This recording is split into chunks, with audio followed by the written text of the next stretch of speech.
Հայաստանի Հանրապետության կրթության, գիտության, մշակույթի և սպորտի նախարարությունը և երեխաների հատուկ ստեղծագործական կենտրոն ՊՕԱԿ-ը ներկայացնում են։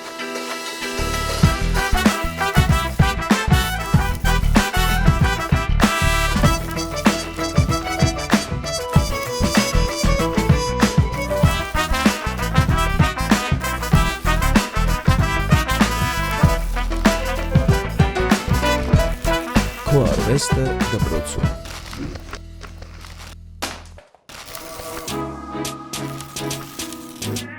Այսօր ճանապարհը մեզ դեպի մայրաքաղաք Երևան տարավ։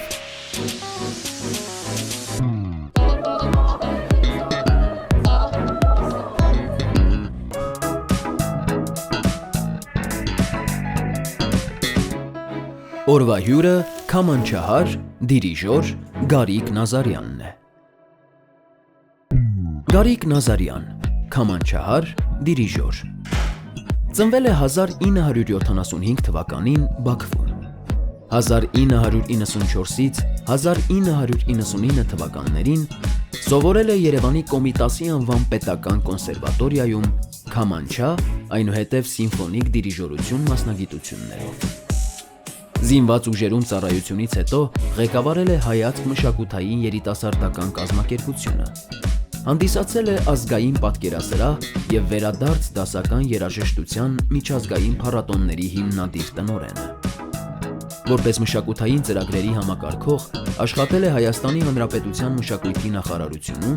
այնուհետև Երևանի քաղաքապետարանում որպես աշխատակազմի մշակույթի վարչության մշակույթի բաժնի պետ։ 2024 թվականից Գարիկ Նազարյանը Երևանի Սայաթ Նովայի անվան երաժշտական դպրոցի տնօրենն է։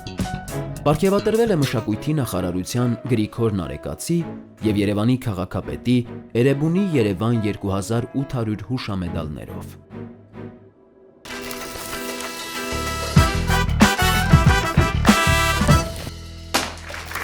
Ես բեմից եկա։ Բարև ձեզ, սիրելի երեխաներ, պատանիներ, շատ ուրախ եմ այս երեկոյի համար, այս հանդիպման համար, ես նստեմ։ Սիրելի երեխաներ, մի քանի խոսքով պատմեմ իմ մասին, ծնվել եմ հեռավոր արդեն 1975 թվականին Բաքվում, հասարակ հայկական պարզ ընտանիքում և այնպես ստացվեց, որ մեծ եղբայրս պետք է արդեն գնար դպրոց, 6 տարեկան էր, 7 տարեկան էր և այդ ժամանակ փակվել էին Բաքվի հայկական դպրոցները և հայրս որոշում է, որ տեղափոխվեն Հայաստան և մենք ընտանիքով, ես դեռ 1 տարեկան էլ չկամ, գալիս ենք Հայաստան 76 թվականին, մանկությունս անցել է Արմավիր քաղաքում, գիտեք այդ քաղաքը, գիտեք այդ մարզը, այդ մարզ կենտրոնը Արմավիր քաղաքում, այնտեղ հայրիկիս երազանքը կատարվեց, հայկական դպրոցներ, իր երեխաները սովորեցին հայկական դպրոցում և զուգահեռաբար, երբ դպրոց էի արդեն հաճախում, մեր ընտանիքում երաժշտությունը շատ հարկի էր, մայրս երիտասարդ տարիքում երգում էր, երգչուհի էր, չնայած հետո դարձավ մաթեմատիկայի դասատու, մի խոսքով քույրս և ես, ինձ որոշում են ծնողները, որ տան երաժշտական դպրոց։ Գնացինք երաժշտական, ինձ տարան երաժշտական դպրոց։ Ու ընդ որում երաժշտական դպրոցը շատ դժվար էր ընդունվելը։ Դա պետք է ստուգեին, համապատասխան գործիք լիներ։ Մի խոսքով առաջին տարին դիմեցի և չընդունվեցի երաժշտական դպրոց։ Այսպիսի մի զավեշտալի բան։ Բայց երկրորդ տարին նույնպես փորձեցին և որոշեցինք, որ, այսինքն ծնողներս, որոշեցինք, որ պետք է հայկական երաժշտական գործիք ես սովորեմ։ Լսել եք քամանչայի մասին։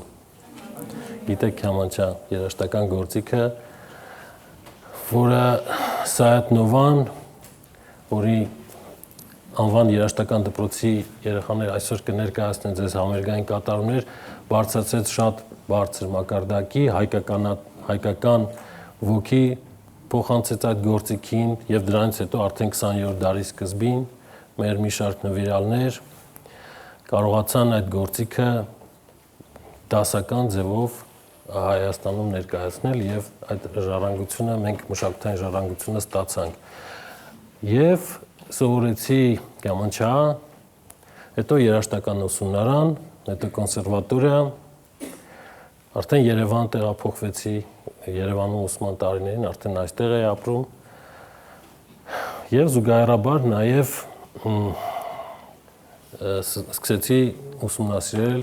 այսինքն հաճախել սիմֆոնիկ դիրիժորության ամբիոնը կոնսերվատորիայի 2 ֆակուլտետում էի սովորում։ Հետո կոնսերվատորիայի ավարտելուց հետո զինված ուժեր ծառայություն,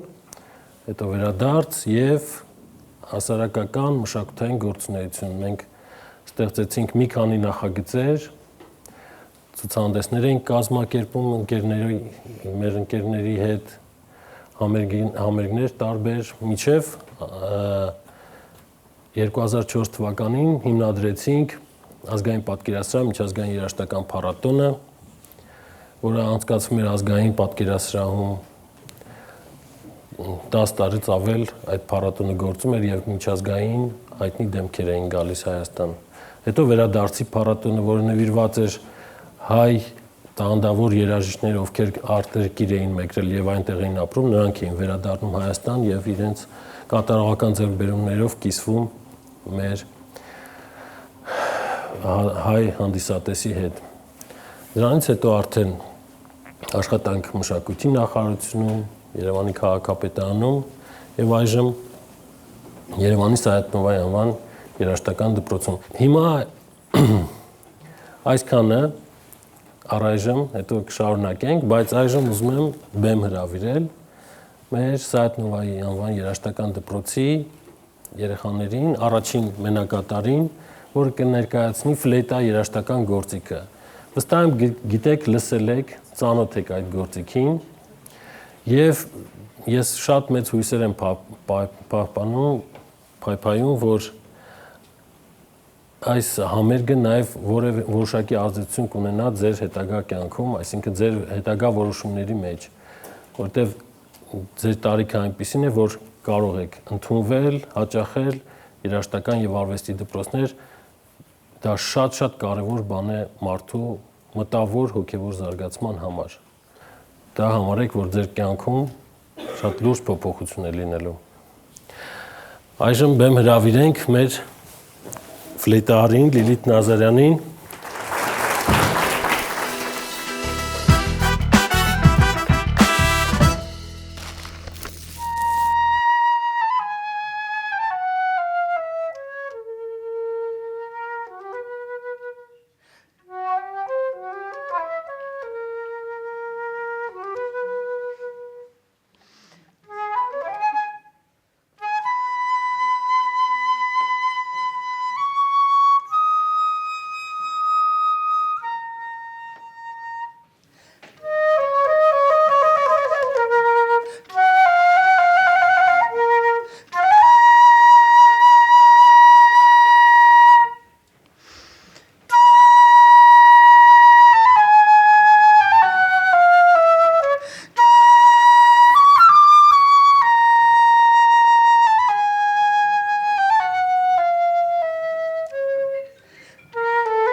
Շնորհակալություն հայտնենք Լիլիթին, ֆրանսիացի կոմպոզիտոր, իմպրեսիոնիստական երաժշտության հիմնադիրներից Կլոդ Դեբյուսիի ստեղծագործություններ Սիրինգս ֆլեյտայով կատարեց Լիլիթ Նազարյանը։ Այժմ մեր հաջորդ համարը համեցեք թավջութակը կներկայացնենք ձեզ, գիտեք իհարկե, բայց հնչողությունը թավջութակի մարդկային ձայնին, մարդկային տեմբրին ամենամոտ հնչողությունն է եւ թավջութակի մասին իհարկե շատ մեծ պատմություններ կան։ Ամենակարևորը այս հանդիպման մեջ, որ դուք տեսնում եք, ծանոթանում եք, նաեւ հետագայում ձեր համար փորձեք գտնել, հասկանալ կարդալ պատմությունը, թե ինչպես է ստեղծվել գործիքները, երաժշտական ինչի համար են ստեղծվել, մարդկային հույզերի ինչ կարիքներ բավարարելու համար են, մարդկային հոգու։ Եվ այժմ Լորին ձեզ համար կկատարի ստեղծագործությունը, ձեզ բարի վայել։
Հիմա այժմ ներկայացնում ենք մի հետաքրքիր գործիք, էլի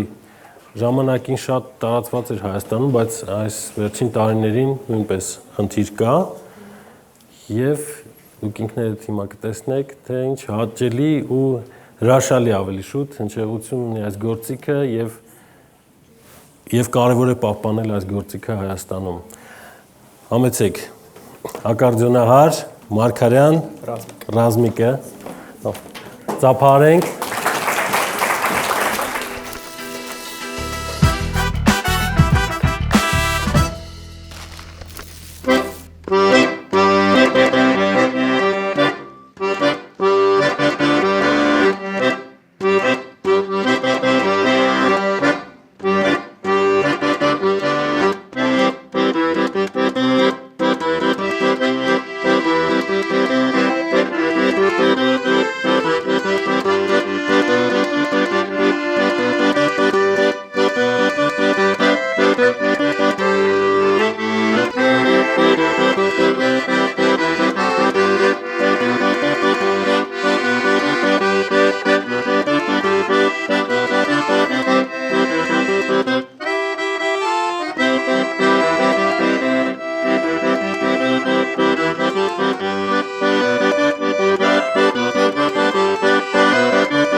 Դիմավորեք Ջիվանին եւ Համլետին։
Շնորհակալություն տղաներ ներկայացուցին, Ջիվան ներկայացրեց սրինգ գործիքը, մեր հին հայկական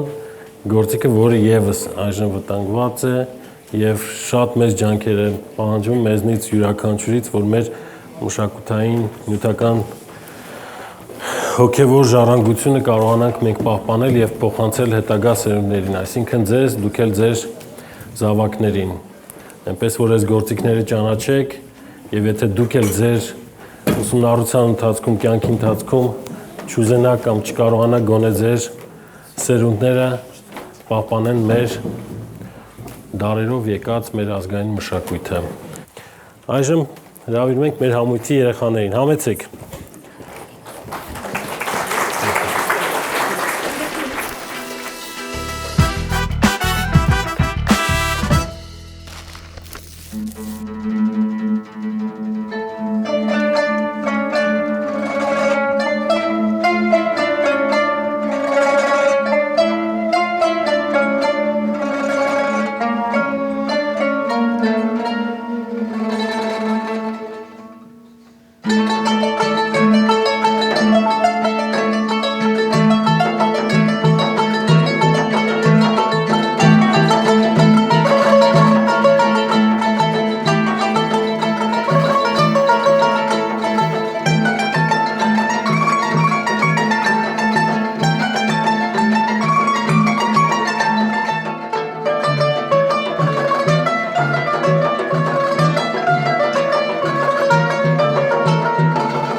Թագվորի մեր ստեղծագործության մշակումներ Մարինե Ասատրյանի մշակումը մեր երեխաների կողմից տեսակ տարբեր երաժշտական ժողովրդական ազգային գործիքներ, հիմա ժողովրդական գործիքների նվագախումբը ելույթ կունենա, այդ ամենը պահպանում ու շարունակում են ձեր հասակակիցները։ Եվ ուզում եմ, որ դուք էլ նախանձախնդիր լինեք, ամեն մեկը ձեր ասպարեզում, որը որ ընտրելու եք կյանքում, այսպիսի նախանձախնդրությամբ վերաբերվեք, այսպիսի ջանասիրությամբ, ինչպիսին մեկ րոպե հետո այս բեմում հայտնվող երեխաներն են լինելու։ Դիմավորենք մեր ժողովրդական գործիքների նվագախմբին, ղեկավար Նայիրե Զաքարյան։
Սայաթ Նովայի անվան երաժշտական դպրոցի ժող նվագարանների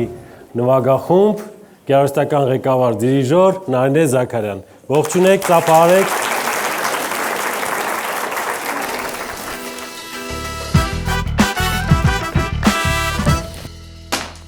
Արդյոք դժվար էր այսքան մեծ աշխատանք կատարել եւ պատրաստվել այսքան մեծ միջոցառմանը։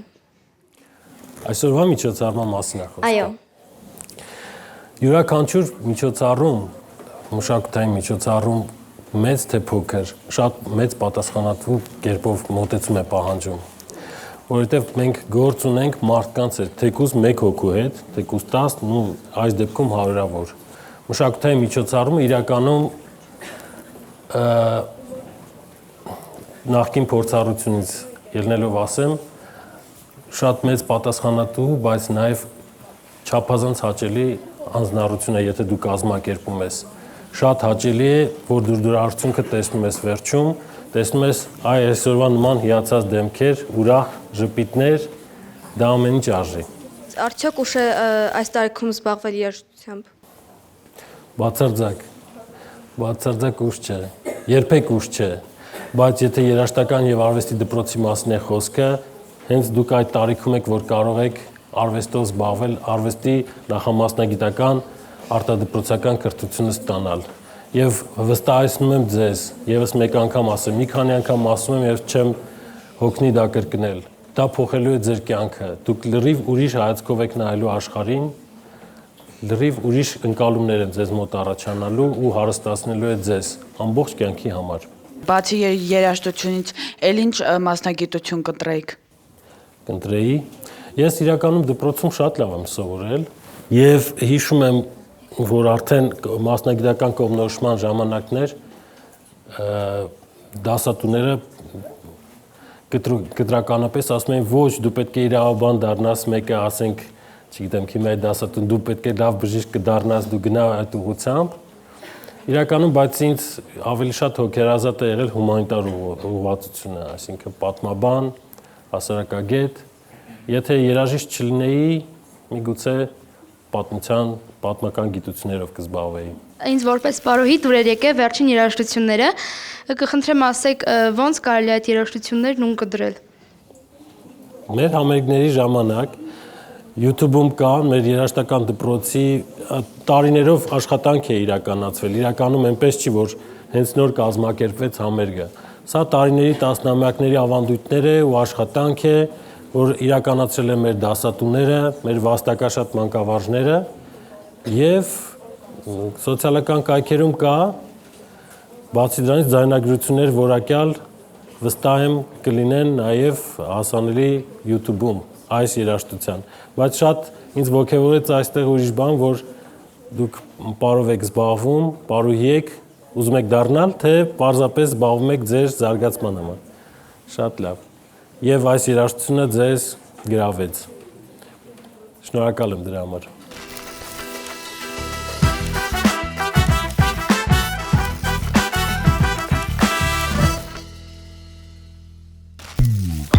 Որն է ձեր ամենաջերմ հիշողությունը մանկությունից։ Մանկությունից ամենաջերմ հիշողությունը ընտանեկան միջավայրն է իրականում։ Իմ հայրս, մայրս, մեծ եղբայրս, քույրս, այդ մեր մթնոլորտը, մեր երեկոյան զրույցները, երեխաների միջև 6-3 քաշքշուկները, բայց ամենահաճելի բանը ինձ թվում է բոլորի կյանքում։ Որն է եղել դպրոցական ամենասիրելի առարկան։ Ավելի շատ հումանիտար պատմություն, հայոց լեզու գրականություն շատ եմ սիրել, շատ եւ իմ դասատուն էլ տիկին ընկեր են ժամանակ Մովսիսյանը անջնջելի հետք է թողել գրականություն եւ հայ լեզուն սիրելու հարցում։ Ով է ամենամեծ դերն ունեցել ձեր մասնագիտության ընտրության հարցում։ Մասնագիտության ընտրության հարցում փոքր ժամանակ դեպի երաժշտությունը կողմնորոշել քույրս։ Ավակ էր ինձնից, ինքն էլ գնում էր երաժշտական դպրոց եւ իրենով ոգեշնչվեցի իր պարապմունքներով, հետո նա մեկնեց Ռուսաստան սովորելու։ Երևի նա։ Եթե նորից հնարավորություն ունենայիք մասնագիտություն ընտրելու, ինչ կընտրեիք։ Ելի երաժշտությունը, որովհետև ինձ համար հոգևոր ամենաբարձրագույն հաճույք չասեմ, վայելք չասեմ, բայց հանգստությունը միայն երաժշտության միջոցով եմ կարողանում հասնել։ Եթե հնարավորություն ունենայիք ճամփորդելու ժամանակի եւ տարածության մեջ, որ ժամանակը կընտրեիք եւ ուր կգնայիք։ Ապագա, որովհետև հետաքրքիր է ինչ է լինելու մարդկության հետ, ինչ է լինելու իմ